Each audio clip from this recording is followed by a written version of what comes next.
Bu Silvana. Waalaikumsalam warahmatullahi wabarakatuh. Bu Marwati, gimana kabarnya Bu? Alhamdulillah, kabar saya baik Bu. Gini Bu, sore ini kan katanya Ibu mau melakukan kegiatan coaching tuh. Iya, betul sekali. Ya, kira-kira kegiatan coachingnya itu sama siapa ya Bu ya? Sama Pak Darmawan. Oh, sama Pak Darmawan. Oke, sebelum melakukan kegiatan coaching, saya ingin bertanya sedikit ya Bu ya. Boleh Bu Mas? Oke. Pertanyaan saya yang pertama, ini Bu, tujuan Ibu Silvana meminta saya menjadi observer Bu Silvana dengan Pak Darmawan itu tujuannya apa sih kira-kira? Untuk mengevaluasi Bu ya, mengevaluasi bagaimana saya bersama Pak Darmawan menerapkan tentang kompetensi coaching kami Bu.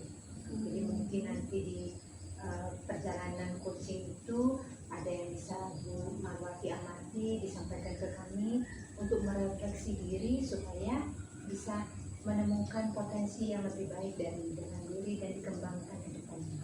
Oh, berarti untuk mengevaluasi kegiatan coaching ya Bu ya? Iya, betul sekali. Oke, yang ini selanjutnya Bu, kira-kira di area mana nih kegiatan coaching ini yang ingin Ibu kembangkan?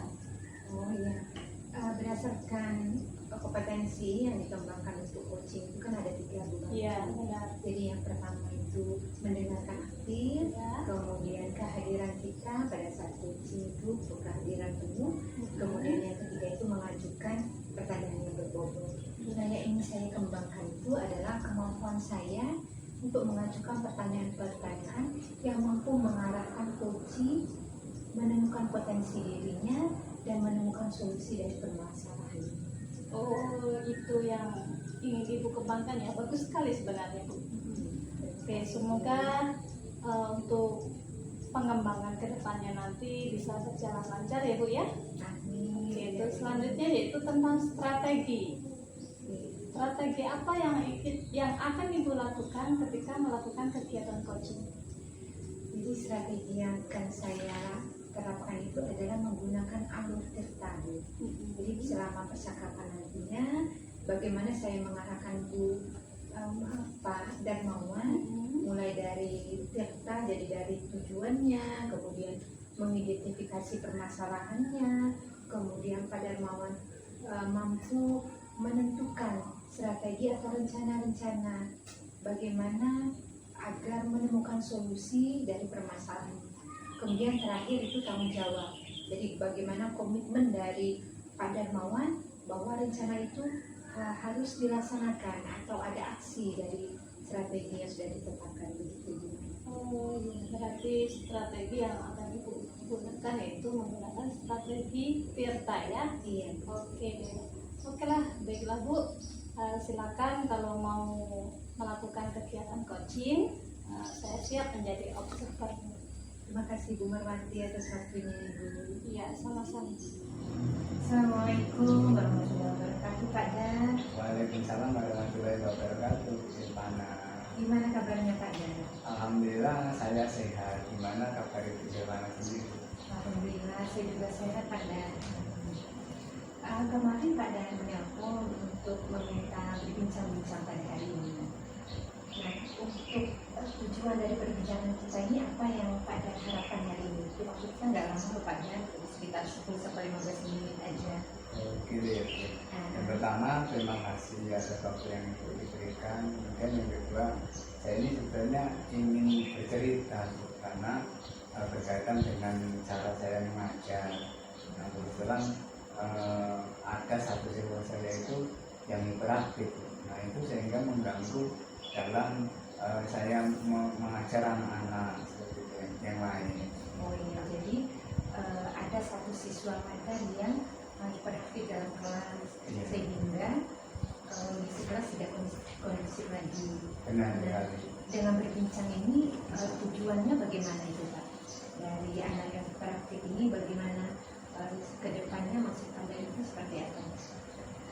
Ingin saya sih Bu, anak ini supaya bisa menjadi fokus kembali Bu. Jadi bisa mengikuti kegiatan pembelajaran ini seperti kawan-kawan yang lain, sehingga ilmu yang nanti saya berikan ke anak itu atau tersalurkan dengan baik dan anak tersebut bisa menguasai ilmu tersebut dan nanti juga bermanfaat bagi si anak. Jadi tujuan pada yang pertama itu anak itu kembali seperti biasa kondisinya seperti anak-anak pada umumnya. Benar sekali Bu, saya merasa sedih Bu dengan anak saya itu kan kalau dia sudah mulai mengganggu sehingga anak-anak saya yang lain ini ya ini Bu ya gimana ya seperti itulah Bu, dia itu tidak terganggu sehingga nggak masuk ini ya dari jadi gimana lah Bu ya, saya bingung Bu. Oh iya, jadi tujuan pada tadi kita tetapkan dulu padanya dengan menyampaikan tentang siswa pada yang hiperaktif ini. Pada berharap ke depannya anak ini bisa mengarahkan dirinya dengan tuntunan Pada supaya bisa kembali seperti kondisi anak-anak pada umumnya dan bermanfaat keaktifannya itu untuk dirinya maupun anak-anak yang ada di sekitarnya sehingga kelas nantinya menjadi normal kembali atau kondisi kembali seperti itu. Benar sekali Bu, jadi saya inginnya sih kurang lebih seperti itu Bu, supaya anak tadi menjadi fokus kembali dan bisa mengikuti pembelajaran seperti normal pada hari-hari sebelumnya. Baik Pada. Kemudian berdasarkan pengamatan Pada, sudah berapa lama Pada mengajar anak ini Pada ini? Saya mengajar anak ini sudah kurang lebih 7 bulan. 7 bulan. Nah selama 7 bulan ini menurut pengamatan Pada itu hiperaktif anak ini yang seperti apa? Oh, tadinya sih enggak gitu. Tadinya anak ini normal saja seperti anak-anak yang lain kan.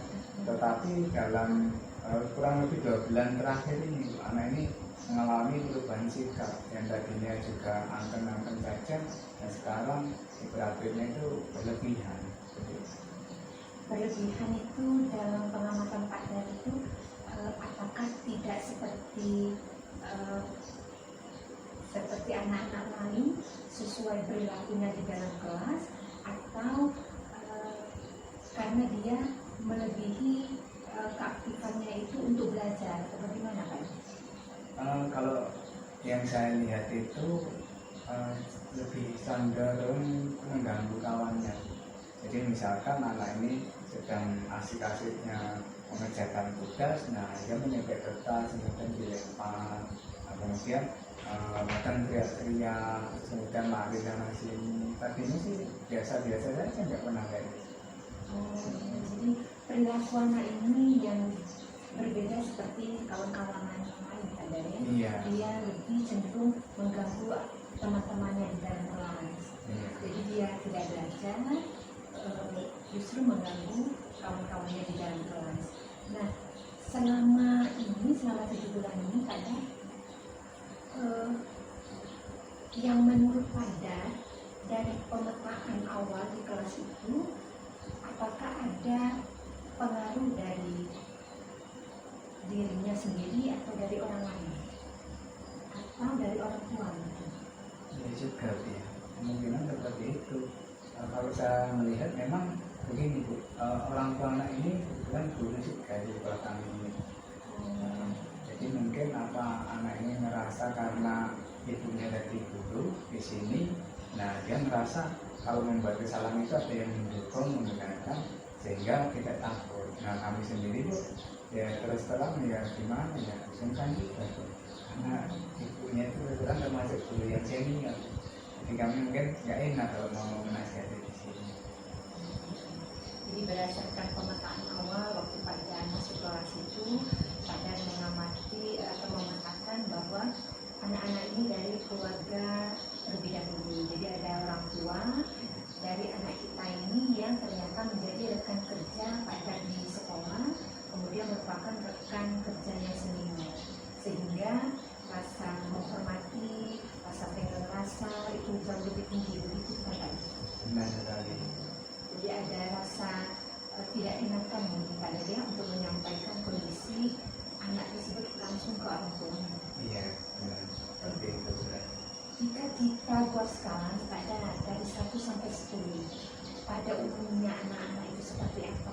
1 sampai 10 ini anak ini perilakunya itu yang berlebihan itu pada posisi angka berapa itu Pada?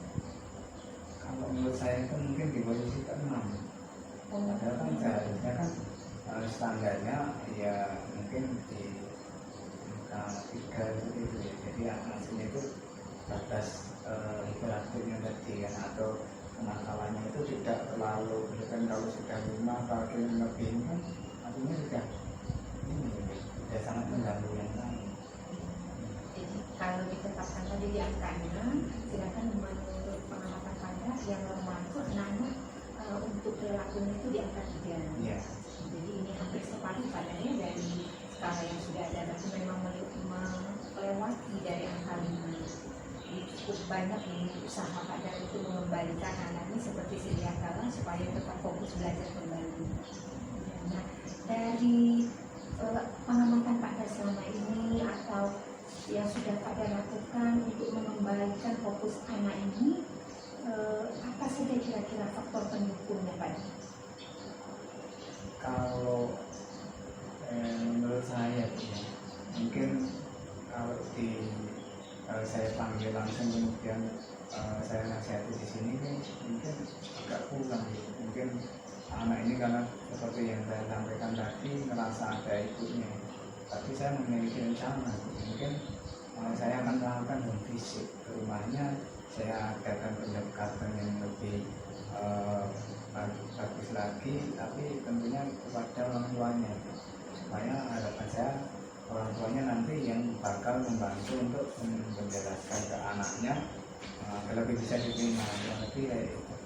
Ya, jadi rencana Pak Dar untuk mengembalikan fokus anak ini pertama itu melakukan home visit. Home visit ada lagi nggak yang lain Pak Dar?